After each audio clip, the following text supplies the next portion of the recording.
नमस्कार दोस्तों, हरे कृष्णा, राधे राधे। कैसे हो आप सब लोग। गणेश चतुर्थी की बहुत बहुत शुभकामनाएं। आज के वीडियो में हम देखेंगे किस तरह से हमें गणेश जी की स्थापना करनी है, पूजन करनी है। मिट्टी की बने हुए गणेश जी की हम लोग प्रतिष्ठा स्थापना इस दिन करते हैं और संकल्प लेते हैं 1.5 दिन, 3 दिन, 5, 7 या 10 दिन का कि गणेश जी हमारे घर में विराजमान रहेंगे। उतने दिन तक हम गणेश जी की सेवा अर्चना करेंगे। ये संकल्प हमें शुरू में ही लेना होता है और उसके बाद ही गणेश जी की स्थापना करना होता है। हाथ में थोड़ा सा फूल और जल लेके हमें गणेश जी को मन ही मन आह्वान करके स्थापना का संकल्प लेना होता है। सबसे पहले देखिए, जितने दिन के लिए आप स्थापना करेंगे उसके लिए चौकी तैयार कर लीजिएगा, लाल कपड़ा बिछाइए और गणेश जी के आसन को जितना दिन के लिए आप गणेश जी को बैठाएंगे उतने दिन तक हटाया नहीं जाता है, हिलाया नहीं जाता है। तो आप ऐसी जगह पे आसन बिछाएं जहाँ पे आपको बार बार उनको डिस्टर्ब ना करना पड़े। इसके बाद आप सबसे पहले कलश की स्थापना करें। कलश स्थापना के वीडियो बहुत बार आप लोगों से शेयर कर चुकी हूँ, यहाँ पर फिर भी दिखा रही हूँ। आप लोग एक बार ध्यान से देख लीजिएगा। बहुत ही आसान विधि से नवरात्रि के टाइम पे जैसे हम लोग कलश स्थापना करते हैं, बिल्कुल उसी तरह से हमें यहाँ पे कलश स्थापना करनी है। अष्टदल कमल हमने चावल से बना लिया है। तांबे के लोटे में जल, गंगा जल मिश्रित ले लिया है। इसमें 1 रुपये का कॉइन, सिक्का और सुपारी, इलायची, लौंग, एक फूल, थोड़ी सी रोली, थोड़ी सी हल्दी, कुमकुम लगा के जल में डाल दिया है। फिर एक पूर्ण पात्र के ऊपर नारियल रखा है। गणेश जी की स्थापना ज़्यादा दिन के लिए होता है, इसीलिए श्री कलश का ही स्थापना किया जाता है। इसके बाद देखिए, एक लकड़ी की चौकी हम ले लेंगे जहाँ पर हम गणेश जी को विराजमान करेंगे। चौकी के ऊपर आपको लाल या पीला कपड़ा बिछानी है। चौकी को बहुत अच्छे से सजा लीजिएगा, बहुत अच्छे से डेकोरेशन किया जाता है। गणेश जी, गणपति पप्पा जितने दिन घर पर रहते हैं उतने दिन गणेश जी की बहुत ही अच्छा सुंदर सा झांकी सजाया जाता है। इसके बाद देखिए, फूलों के हम आसन लगाएंगे और जो नया मूर्ति आप लेके आए हो उनको लाल कपड़े से ढककर उनकी स्थापना सबसे पहले कीजिएगा, ठीक है। और शुरू में ही उनका मूर्ति जो मूर्ति आप लाए हो ना, उनको ढक के रखिएगा, लाल कपड़े से, चुनरी से ढक के रखिएगा। इसके बाद देखिए, 3 आसन हम लगाएंगे। चावल का आसन लगाएंगे। आप चाहे तो फूलों का आसन लगा सकते हैं, लेकिन चावल का आसन लगाना ज़्यादा अच्छा रहेगा। इसके बाद जो आपके घर के गणेश जी है, जिनकी आप रोज़ पूजन करते हैं, उनको स्थापित कीजिए और सुपारी के स्वरूप में माता रिद्धि और सिद्धि माता का स्थापना कीजिएगा।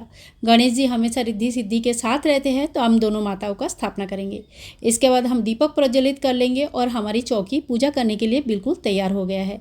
सबसे पहले हम दीपक की पूजन करेंगे। दीपक के पूजन में सबसे पहले हम फूल चढ़ा देंगे, हाथ में थोड़ी सी रोली और हल्दी लेके टीका कर देंगे। अग्निदेव को आह्वान करेंगे, हे अग्निदेव, गणेश जी की पूजा करने जा रहे हैं, आप हमारे पूजा का साक्षी हो, आप हमारे पूजा में आइए और हमारे पूजा का साक्षी रहिए। इस तरह से हम चौकी सजा लेंगे। दीपक की पूजा करने के बाद हाथ में थोड़ा सा फूल, जल और चावल लेके गणेश जी को आह्वान करें, हे गणेश जी, आप हमारे घर पधारे।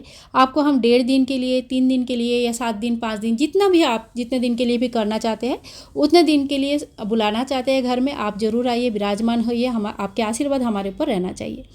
इस तरह से संकल्प लेके पूजा शुरू कीजिएगा। उसके बाद 1 लोटा जल लीजिए, शुद्ध जल लीजिए, फूल का छींटा देते हुए गणेश जी को स्नान कराएंगे। ओम गणेशाय नमः, ओम गणेशाय नमः, ओम गणेशाय नमो नमः। इस तरह से गणेश जी को रिद्धि माता, सिद्धि माता को स्नान कराएंगे और उसके बाद भगवान को हम वस्त्र चढ़ाएंगे, वस्त्र स्वरूप कलावा चढ़ाएंगे। तो देखिए, अगर आप वस्त्र लेके आए हैं तो वस्त्र भी पहना सकते हैं और अगर नहीं लेके आए तो कोई बात नहीं है, आप कलावा चढ़ा सकते। ओम वस्त्रम समर्पयामि, ओम वस्त्रम समर्पयामि, ओम वस्त्रम समर्पयामि। इसी तरह से हमें सभी भगवान को वस्त्र चढ़ानी है, ठीक है। तो वस्त्र चढ़ाने के बाद हमें ये टीका करनी है भगवान को। तो गणेश जी को रोली की टीका लगाया जाता है, हल्दी का, चंदन, अष्टगंधा इत्यादि टीका भगवान को लगाया जाता है। तो इस तरह से हम भगवान को टीका कर देंगे। इसके बाद हम भगवान को अष्टगंधा चंदन का टीका करेंगे। तो देखिए, चंदन का टीका रिद्धि माता, सिद्धि माता को हम नहीं करेंगे, ध्यान रखिएगा। फिर हम अक्षत चढ़ा देंगे और अक्षत जो होगा वो बिना टूटा हुआ चावल रहेगा। टूटा हुआ चावल कभी भी यूज़ नहीं करना चाहिए पूजा में, कहते हैं इससे भाग्य टूटता है, तो इस बात का विशेष ध्यान रखिएगा। अब हम भगवान को जेनोई समर्पण करेंगे। तो जेनोई में थोड़ी सी हल्दी लगा लीजिए या पीला कलर का जेनोई लेके आइए। फिर आपने जो भी फूल, माला इत्यादि लेके आए हैं वो गणेश जी को पहना दीजिएगा, बहुत अच्छी तरह से सजा लीजिएगा। फिर हम भगवान को इत्र अर्पण करेंगे। पंचोपचार पूजा कम से कम हमें करनी चाहिए। पंचोपचार पूजा में इत्र सुगंधी अर्पण किया जाता है। ओम सुगंधिम समर्पयामि, इस तरह से थोड़ी सी इत्र हम रुई में लगाकर अर्पण कर देंगे। इसके बाद हम पुष्प भगवान को चढ़ाएंगे। ओम पुष्पम समर्पयामि। भगवान गणेश जी को दूर्वा घास, लाल फूल, गुड़हल के फूल, गुलाब के फूल बहुत प्रिय होते हैं। अगर ये सब चीज़ें आपको मिल जाती है तो आप ज़रूर संकल्प कीजिए, ज़रूर चढ़ाइएगा।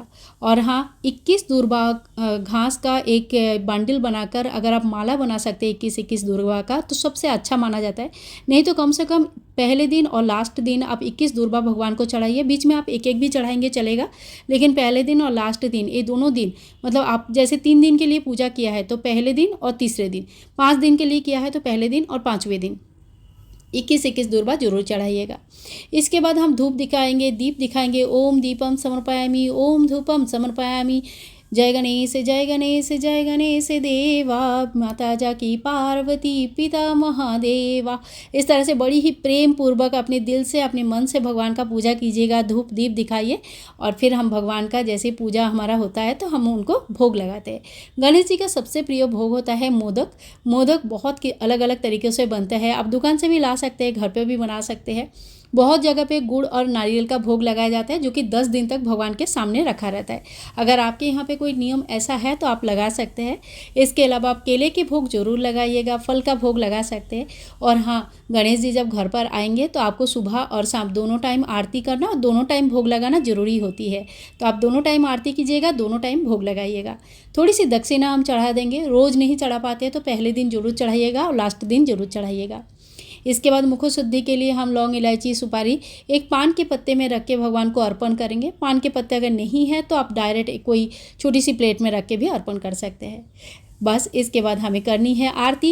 ओम गं गणेशाय नमो नमः, ओम गं गणेशाय नमो नमः, ओम गं गणेशाय नमो नमः। आपको गणेश जी की जो भी आरती आती है उस तरह से आप आरती कर लीजिए। आप लोग भी आरती ले लीजिए।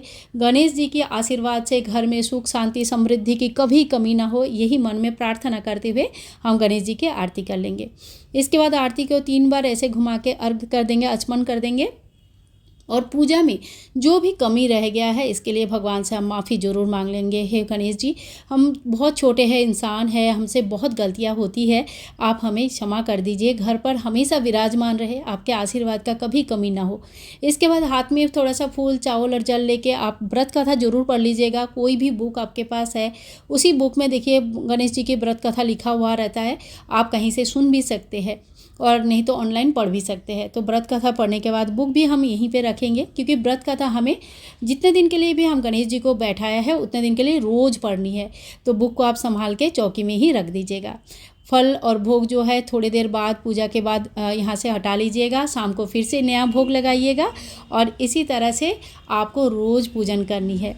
तो आई होप आज का पूजा विधि आप लोगों को अच्छा लगा है। अच्छा लगे तो please like, share and comment. मिलूंगी नेक्स्ट वीडियो में, तब तक के लिए जय गणेश, जय गणपति बप्पा।